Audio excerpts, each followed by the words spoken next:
Yes I have started recording. Yes now see, हम इसको दोबारा यही भाषा में हम बात करेंगे, रिकॉर्डिंग भी हो रहा है।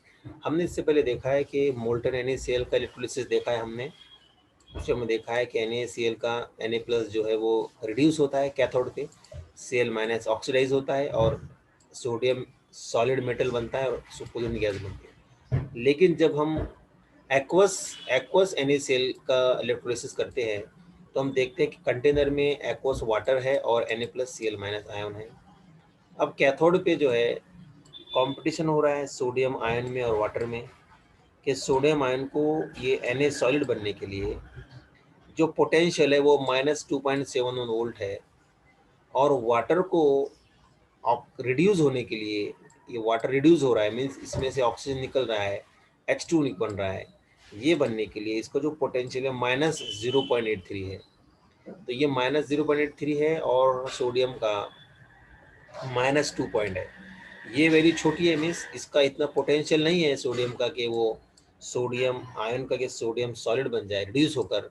इसलिए ये दोनों के कंपटीशन में वाटर क्या होगा, विन होगा, कंपटीशन में वाटर जीत जाएगा। और हम देखते हैं कि वाटर का क्या होगा, ऑक्सीडेशन रिडक्शन होगा। सॉरी देखो ये पे रिडक्शन ऑफ वाटर इज क्या देखने मिलता है। यस, तो Na+ कहाँ रहेगा, सोल्यूशन में रहेगा क्योंकि वो कंपटीशन में वाटर जीत गया है, इसलिए वाटर का रिडक्शन होगा। Right, yes.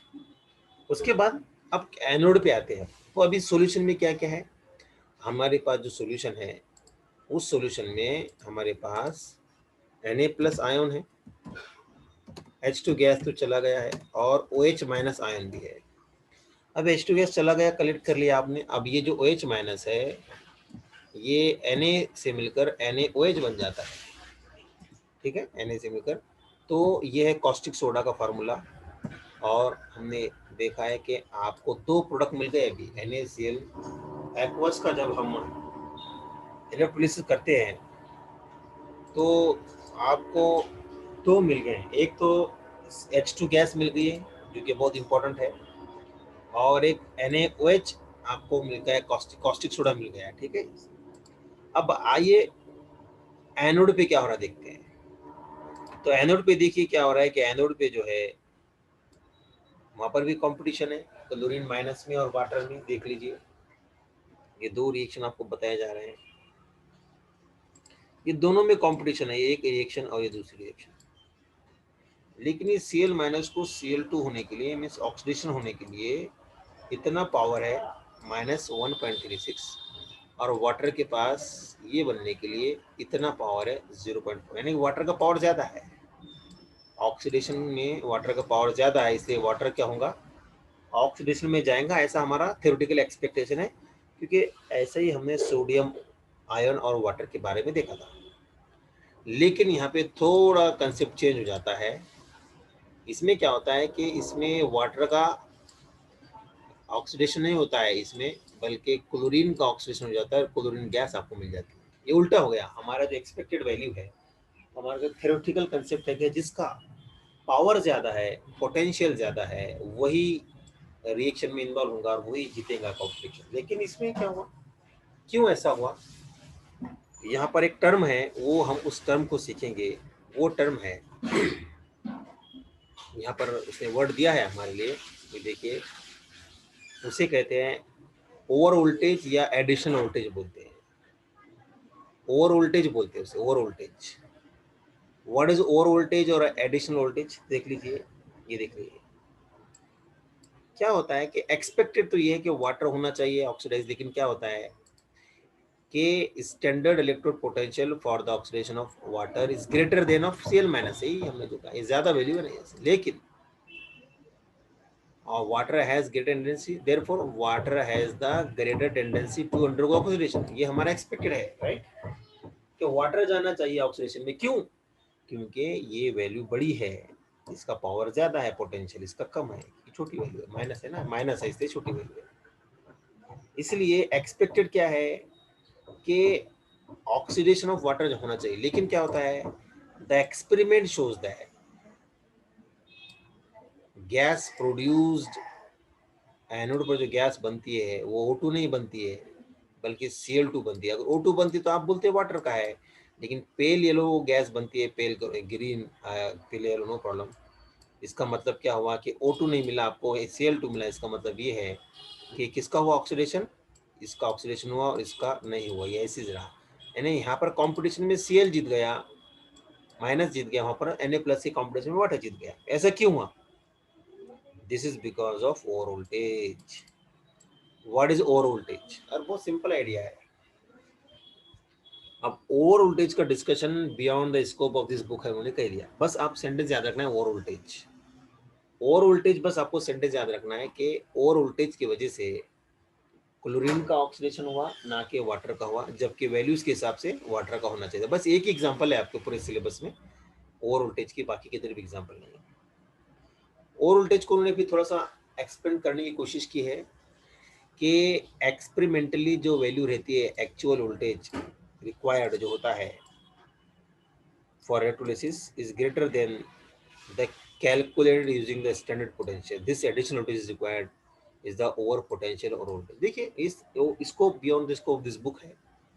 ओवर वोल्टेज किसे कहते हैं, beyond the scope of this book है, इसलिए इसको हम नहीं समझ रहे हैं, हम इसको ही छोड़ देते हैं। ओवर वोल्टेज का सिंपल मीनिंग समझिए आप कि द डिफरेंस जो होता है, the difference between experimentally actual over voltage, ऐसा बोल सकते हैं आप, actual over voltage required for electrolysis and the calculated over voltage, not over voltage, sorry, actual voltage and calculated voltage जो होता है, दोनों का डिफरेंस अगर कम रहता है, जैसा कि हम बोलते हैं ना प्लस माइनस 1-2 कर लो भाई, प्लस माइनस 5 कर लो, तो उस वक्त वो उतना चल जाता है। लेकिन जब बहुत ज़्यादा डिफरेंस आता है, बहुत डेविएशन ज़्यादा आता है, इन दैट केस हम इसको बोलते हैं ओवर वोल्टेज। ठीक है, ये हमारा हमको समझने के लिए नहीं है, बियॉन्ड, इन्होंने कह दिया कि beyond the scope of this book है, तो हम वहाँ रुक जाते हैं। ठीक है, नो प्रॉब्लम। देखिए फिर रिफाइनिंग ऑफ मेटल्स, ये तो नहीं है आपको, लेकिन इसमें इलेक्ट्रोलिसिस के थ्रू ये करते हैं, रिफाइनिंग ऑफ मेटल जो करते हैं ना, इलेक्ट्रोलिसिस के थ्रू करते हैं। आपको नहीं है सिलेबस में हो तो हम उसको छोड़ देते हैं, राइट। अब ओवरऑल सेल रिएक्शन देख लीजिए कि in the electrolysis of aqueous NaCl क्या होता है, Cl माइनस ऑक्सीडेशन हो रहा है, 2 Cl माइनस आ रहे हैं और गैस बन रही है, 2 इलेक्ट्रॉन रिलीज हो रहे हैं। ये 2 इलेक्ट्रॉन्स को कौन ले रहा है, H2 ले रहा है, यानी 2 H2 मॉलिक्यूल लेते हैं, H2 गैस बनती है और 2 OH माइनस आयन बनते हैं, रिएक्शन बैलेंस्ड हो गई है। इसमें से क्या कट होगा, ये 2 इलेक्ट्रॉन कट हो जाएंगे, देख लीजिए ये 2 इलेक्ट्रॉन कट हो जाएंगे, ये 2 Cl आ गया प्लस 2 H2 आ गया, एरो आया, ये Cl2 आया और ये H2 आया और ये OH आया, यस राइट, 2 H2। ये हो गया ओवरऑल रिएक्शन। तो ये ओवरऑल रिएक्शन है जो कि हमको इलेक्ट्रोलिसिस ऑफ एक्वस NaCl में मिलता है। ठीक है, रिजल्ट क्या है इसका, रिजल्ट तो देखो क्या क्या रिजल्ट बोलिए। H2 गैस बना, यस, Cl2 गैस भी बना, यस, Na+ आयन है, OH माइनस आयन दोनों मिलकर क्या बनाते हैं, कॉस्टिक सोडा बनाते हैं। और ये बेस्ट वे है कि कॉस्टिक सोडा बनाने का तरीका है। ठीक है, आपको पता है मैग्नीशियम जो मेटल है, मैग्नीशियम, इसको तो पता है डोलोमाइट वगैरह से निकालते हैं इलेक्ट्रोल मेटलर्जी में, लेकिन हमको ये मालूम होना चाहिए कि सी वाटर में देखिए कितना है ये, 30 lakhs टन्स जो है मैग्नीशियम एवरी ईयर प्रोड्यूस किया जाता है बाय इलेक्ट्रोलिसिस। वैसे ग्रेट थिंग, क्योंकि उसमें मैग्नीशियम आयंस होते हैं और मैग्नीशियम आयंस को सॉल्ट्स के फॉर्म में होते हैं, उसको निकालते हैं और उसके इलेक्ट्रोलिसिस से मैग्नीशियम मेटल निकालते हैं। कितना देखिए, 30 lakhs, 3 लाख टन्स, यानी it's a very huge number. इतना मैग्नीशियम जो है कहाँ से निकालते हैं, सी से निकालते हैं, सी वाटर से निकालते हैं। फिर एल्यूमिनियम, क्रोमियम, टिन जो है, ये इलेक्ट्रोकेमिकल या इलेक्ट्रोप्लेटिंग बोलते हैं, उसे कलराइज करते हैं उसका ऑक्सीडेशन रोकने के लिए, राइट।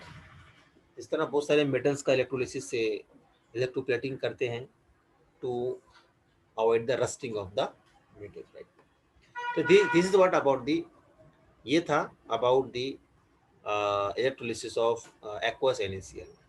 ठीक है, अब हम देखेंगे new topic, that is what about the quantitative aspects of electrolysis. I will share this with you, हम ये शेयर कर देंगे आपको ग्रुप में, तो आप देख सकते हैं। Fine, then what is next point, ये लिखिए आप, क्वांटिटेटिव एस्पेक्ट्स ऑफ इलेक्ट्रोलिसिस। ये बहुत इंपॉर्टेंट टॉपिक है, ये आपको इसमें फार्मूला है और आपको यूज करके आपको बताना है कि किस तरह हम इसको,